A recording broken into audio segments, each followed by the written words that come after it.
nos están escuchando. Estoy con mi buena amiga y colega Abril Gordienco. Mi nombre es Álvaro Cedeño y hoy queremos compartir con ustedes este diálogo, siempre en el formato de 25 minutos, sobre el tema de liderazgo adaptativo. Buenos días, Abril, ¿cómo estás? Buenos días, Álvaro. Bien, bien, gracias. Y hola a quienes amablemente quieren escuchar o ver esta conversación. Muchas gracias. Entrando en materia, Abril, me llamó muchísimo la atención cuando estábamos hablando sobre de qué queríamos dialogar, que mencionábamos el concepto de liderazgo adaptativo. Y es que definitivamente ya el título mismo de este diálogo nos obliga a pensar qué necesitamos para que los liderazgos tradicionales, clásicos, que conocíamos hasta hace muy poco, tienen que hacer para adaptarse a la situación y el contexto actual en el que vivimos, no solo en el país, sino a nivel global. Sí, el término liderazgo adaptativo lo impulsó un profesor de la Universidad de Harvard que se llama Ronald Heifetz, quien inició toda un nuevo abordaje del concepto de liderazgo para dejar atrás aquellos de antes de que era digamos, el carisma de una persona. De hecho, él dice que el carisma puede ser peligroso, porque si es tanto como que hace a los seguidores de una persona tener un exceso de confianza en esa persona, pues puede llevar a cosas peligrosas que la historia ya nos ha dado ejemplos de eso, ¿verdad? Y entonces digamos que el carisma puede ser una dimensión del liderazgo, incluso ni siquiera es absolutamente necesaria. Tampoco es las cualidades morales per se de una persona lo que la hacen líder, y definitivamente no es el ocupar posiciones de autoridad. Tener un cargo de autoridad no es sinónimo de liderazgo, y el liderazgo además es un concepto o es un ejercicio, es una actividad que debe estarse adaptando a las circunstancias. Y no necesariamente quienes ocupan cargos de autoridad necesariamente son capaces de adaptarse a lo que las necesidades demandan. E incluso el liderazgo no está limitado a quienes por las circunstancias del momento ocupan posiciones de poder. Pero te quisiera dar un ejemplo que, en mi opinión, en este momento sí nos ofrece un ejemplo de liderazgo, y es el del ministro de Salud.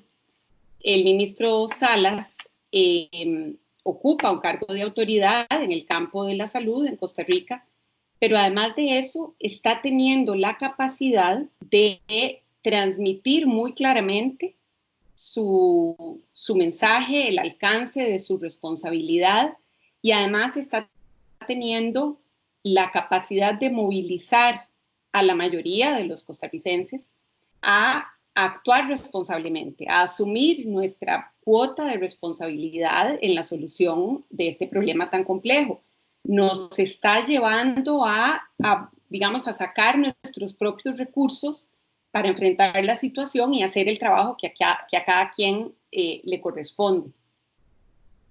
No Es, sé cómo lo ves vos. sí, es muy interesante porque mientras estás hablando pienso si él está partiendo de la empatía para hablar con la gente, si está partiendo también, quizás son de múltiples orígenes de donde viene su mensaje, que es un mensaje muy potente, si está proveniendo también de su especialidad técnica. El señor es epidemiólogo. Yo digo que el ministro de Salud se ha preparado toda su vida para estar a donde está hoy. Y qué suerte la nuestra que sea así.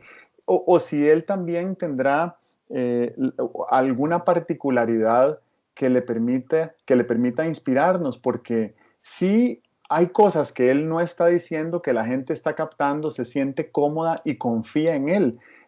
¿Por qué será que ese mensaje lo estamos recibiendo de una manera tan efectiva? Bueno, sin duda, en una situación como esta, el liderazgo requiere preparación, requiere conocimiento, ¿verdad? Y es claro que él lo tiene, El gobierno ha sabido darle además a él las riendas de la situación de una manera apropiada. No hay ahí una competencia de figuras que estén, digamos, tratando de alguna manera nublar un poco o opacarlo a él. Al contrario, se le ha permitido llevar las riendas. Creo que tiene una comunicación asertiva y que inspira confianza. Es fundamental en crisis como esta que la institucionalidad y que quienes ejercen cargos de toma de decisiones inspiren confianza y la confianza se construye a base de transparencia, a base de buena comunicación, a base de compartir el conocimiento, de ser congruentes y me parece que él ha demostrado eso. También Ahora, ha sabido velar y convocar nuestra inteligencia colectiva, ¿verdad? El costarricense, los costarricenses somos un grupo o una, digamos, una sociedad educada, somos una sociedad solidaria, somos una sociedad además, por dicha, aunque todavía tenemos una brecha digital interna, en general estamos bastante bien conectados, prácticamente todos los costarricenses tienen un teléfono celular, la televisión y la radio llegan a todo el territorio nacional.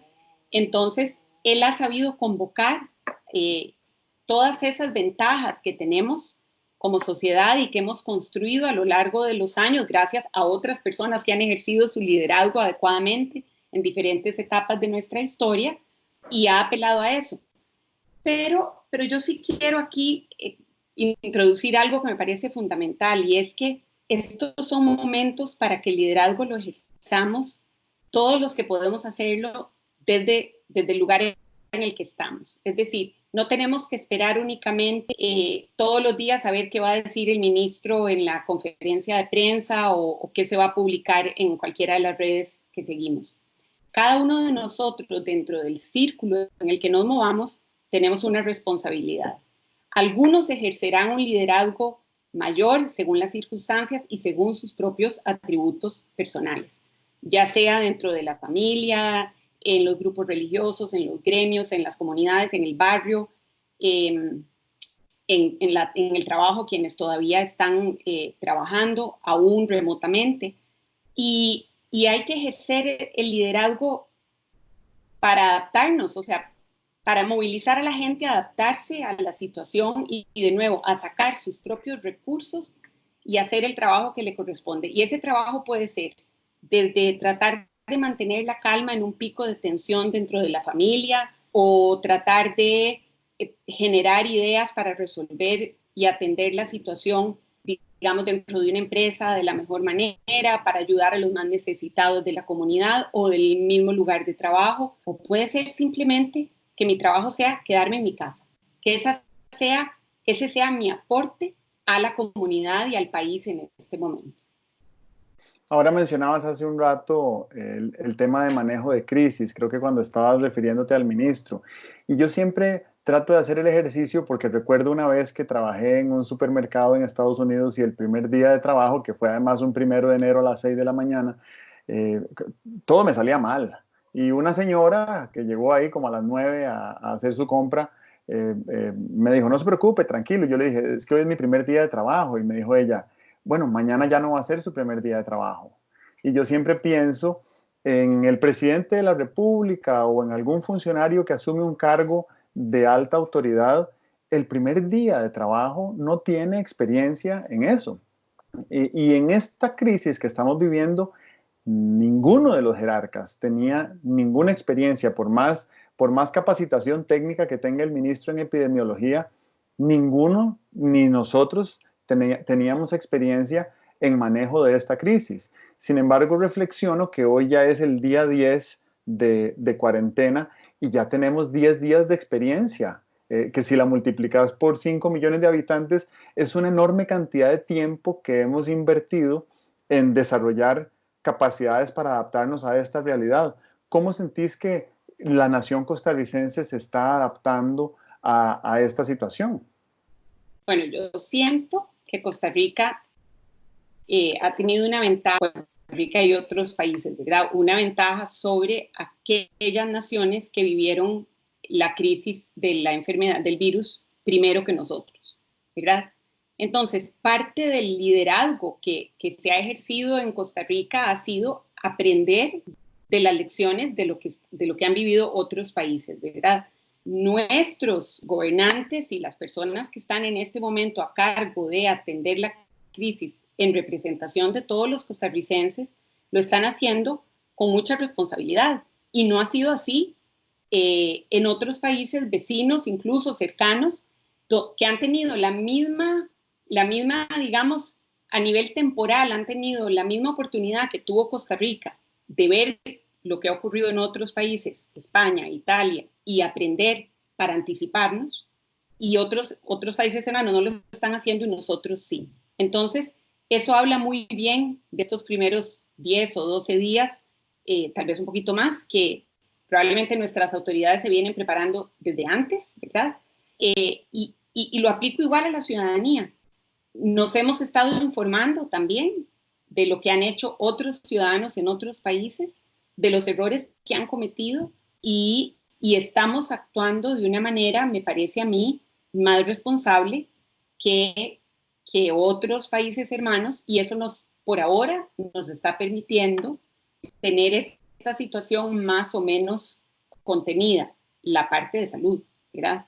Pero el problema, esto es un choque interno y externo, primero externo, después interno, multisistémico, ¿verdad? Es inédito en la historia, no solo de Costa Rica, en la historia del mundo. Cualquier paralelismo que hagamos con la fiebre española, con la depresión de los años 30 del siglo pasado, con la crisis de los 80, con la crisis del 2008, cualquier paralelismo que hagamos se queda corto en términos de las consecuencias y de las soluciones que tenemos que buscar para ese problema.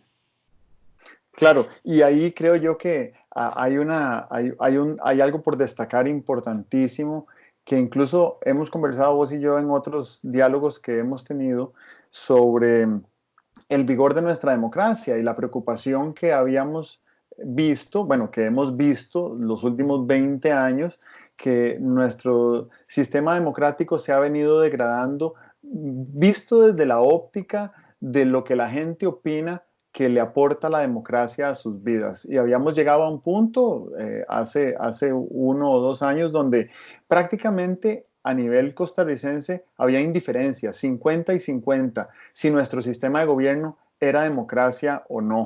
Y creo que lo que estamos viendo ahora es un robustecerse de esa actitud de la nación costarricense respecto a la autoridad pública que tiene un gobierno electo por vías democráticas y por un periodo fijo de tiempo. Yo no sé si estoy siendo demasiado optimista, pero lo que me parecería es que de esta crisis incluso vamos a salir robustecidos como la democracia centenaria que ya somos. No sé si ves que estoy siendo demasiado optimista. No, yo pienso como vos, vamos a ver, de hecho todas las mediciones de la confianza en la democracia de los últimos años, y digamos que puedo citar el Latinobarómetro, que es de los más sólidos que hay, venía midiendo una caída en la confianza o el apego de los costarricenses hacia el sistema democrático y también hacia las instituciones. Está medido nuestra confianza en el Poder Ejecutivo, en el Poder Judicial, en el Poder Legislativo, etcétera. Y las últimas mediciones habían alcanzado, digamos, récords bajos, impresionantes y muy tristes, siendo que Costa Rica realmente es una democracia bastante sólida. Por supuesto que tiene sus fallas y se ha erosionado en algunos aspectos. Pero es que la medición de la confianza tiene mucho que ver precisamente en lo que vos decís, qué nos aporta la democracia a los costarricenses cada día. Bueno, hoy nos está aportando soluciones fundamentales, nos está aportando una evidente seriedad en el manejo de la crisis, tanto por parte del Ejecutivo como por parte del Legislativo. La Asamblea Legislativa no ha parado de trabajar, incluso la Constitución constitución política impone algunas limitaciones, el plenario no puede sesionar no puede sesionar virtualmente, y ellos han encontrado maneras para, siempre cuidando el aspecto de salud y de las normas de higiene y de distanciamiento social que nos han impuesto, y dentro de la legalidad han sido muy respetuosos de nuestra Constitución y de la legalidad, han buscado soluciones para poder seguir trabajando. Que podemos estar 100% de acuerdo o no con las leyes que han emitido estos días o con las soluciones que circula por ahí, que están tratando de aportar, eso es otro punto, ¿verdad? Pero lo fundamental es que no han dejado de trabajar, que están hombro a hombro apoyando el gobierno, gracias a Dios estamos a 2 años de un periodo electoral, no lo tenemos encima, entonces el cálculo electoral no es que no exista del todo, pero ha estado bastante contenido, y vemos a una oposición responsable, a una oposición tratando de aportar y de construir junto al gobierno, comprendiendo que de todas maneras a quien le toque gobernar a partir del 2022, lo que va a es a recoger los frutos de cómo manejemos esta crisis ahora, ¿verdad? Porque la crisis de hoy, una vez que pase, viene la post-crisis, que va a ser, perdón por la repetición de palabras, pero va a ser una crisis en sí misma, y también va a ser sistémica, y también va a ser complejísima, ¿verdad? Con una cantidad de dimensiones que van a competir en términos de priorización y de urgencia, con una escasez de recursos enorme. Ayer escuchaba una entrevista con Román Macaya, el presidente ejecutivo de la Caja Costarricense del Seguro Social, y él decía que el gobierno en este momento está trabajando de manera aceleradísima, y creo que todos lo vemos y lo percibimos. La Asamblea Legislativa aprobando leyes en tiempo récord. Están pasando cosas inusitadas que nunca habían pasado en el buen sentido de la palabra. Y creo que eso me lleva al que me gustaría que fuera nuestra última arista de conversación en este diálogo, que es la ciudadanía empoderada. O sea, si el gobierno está empoderado y está recibiendo apoyo de muchos frentes, de la academia, de la empresa privada, ¿qué podemos hacer como ciudadanía que de por sí está empoderada por lo que decías, por acceso a educación, por nivel de salud pública, por acceso a tecnología? ¿Cómo podemos articularnos mejor y acelerar el impacto positivo que podemos tener en este escenario actual de crisis sanitaria, y de una vez empezar a anticipar el escenario de post-crisis, que siento que el principal desafío ahí va a ser de índole económico? Bueno, en primer lugar, yo creo que nos corresponde dejar a un lado el pensamiento binario, el pensamiento dicotómico que caracteriza a muchísima gente, de pensar lo correcto es esto y esto está equivocado. En un problema como el actual, que es lo que en inglés se conoce como wicked problem, ¿verdad? En política pública se le llama así a los problemas hipercomplejos o problemas retorcidos, ¿verdad? Donde no hay una definición clara ni siquiera de cuál es el problema, porque son multiplicidad de cosas que están ocurriendo, no hay una solución de manual, no hay una solución única, no hay una única solución veraz, no hay parámetros exactos que sirvan para tratar de usarlos como referentes para resolverlos. Entonces, y el abordaje tiene que ser, de nuevo, multisistémico, pero también de muchas profesionales, de muchas disciplinas, y a partir también de la ciudadanía. Entonces, ¿cómo podemos como ciudadanos colaborar? En primer lugar, confiar en nuestra institucionalidad, en nuestros gobernantes, o sea, darles ese voto de confianza, lo cual no quiere decir que ciegamente, si vemos que se equivocan, no vamos a decir nada.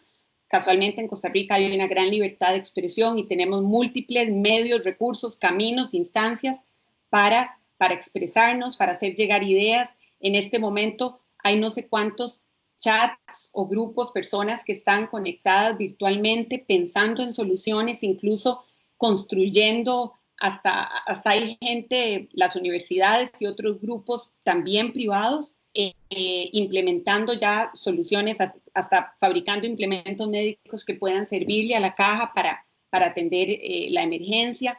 Hay chats de gente de la academia pensando en soluciones. Entonces, mi propuesta es no seamos binarios, no, aquí no hay ideología que por sí sola pueda resolver el problema. No, si yo soy economista y tengo ideas, tratemos de establecer puentes con otros economistas que piensan diferente para proponer alguna solución pues que quizás sea intermedia y pueda funcionar. Si soy epidemiólogo, pues me pongo a la disposición. Si soy un científico en algún área en particular, sé, por ejemplo, de personas del sector privado que han propuesto poner al servicio del Estado plataformas de comunicación para, por ejemplo, los casos de violencia doméstica, para ayudar a las mujeres y a los niños o jóvenes que están pues, confinados tal vez con su agresor en espacios pequeños donde la atención sin duda va a escalar. Ya en España se sabe, ya tenemos ese ejemplo de que los casos de violencia doméstica han escalado y del sector privado ha habido propuestas que espero que el gobierno las aproveche y las acoja, pero la única manera de salir de esto es si nosotros nos ofrecemos a contribuir y si el gobierno acoge esas propuestas de colaboración.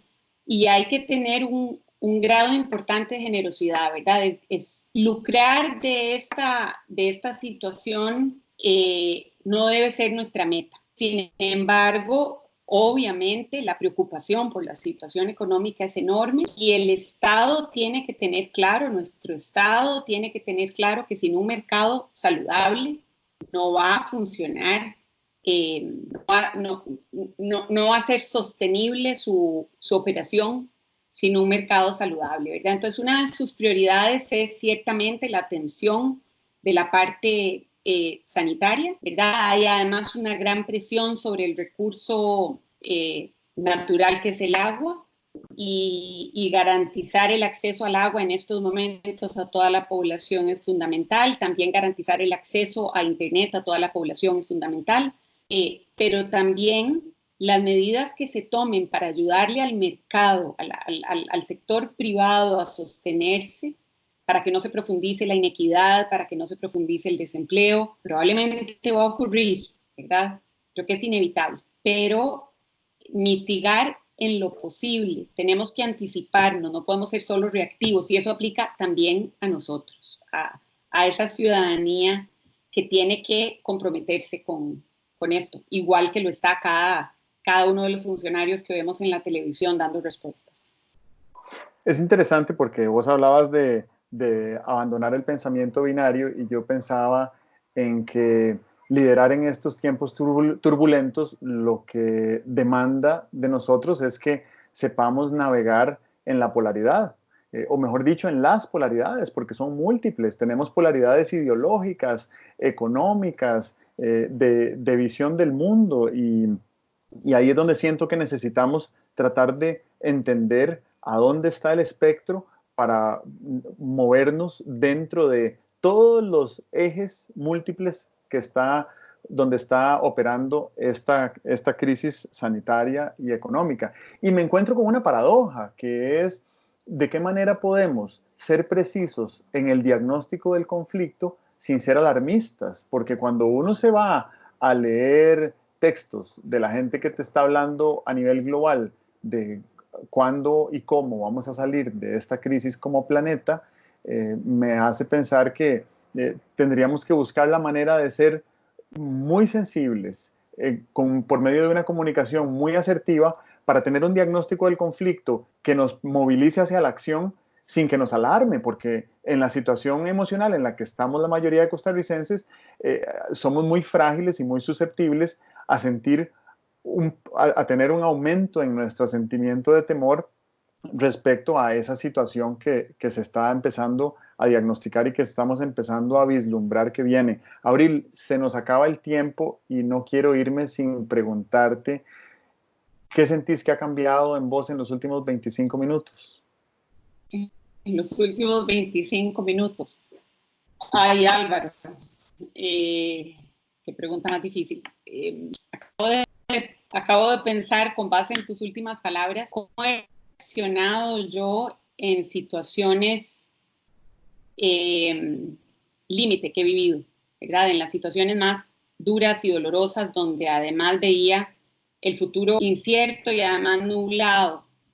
Y bueno, sobreviví porque confié en Dios, logré entender que yo sola sobre mis hombros no iba a poder cargar con todas las posibles soluciones, y confié en, para quien no es creyente, pues tendrán sus propias maneras de entregarle al universo un poco la carga, porque es dificilísimo sobrellevarlo uno solo. Pero otro que hice fue vivir día a día, porque si anticipaba todas las posibles complicaciones que iba a tener, me era imposible. Y después de esta conversación siento que eso se me reafirmó, o recordé que eso es lo que tengo que hacer, que tengo que vivir día a día.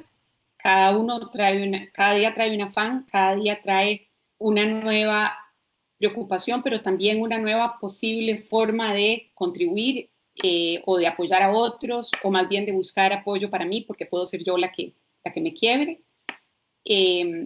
Y eso, pues la verdad que de esta conversación se me volvió a prender la lucecita de hacer eso, de vivir día a día y de entregar un poquito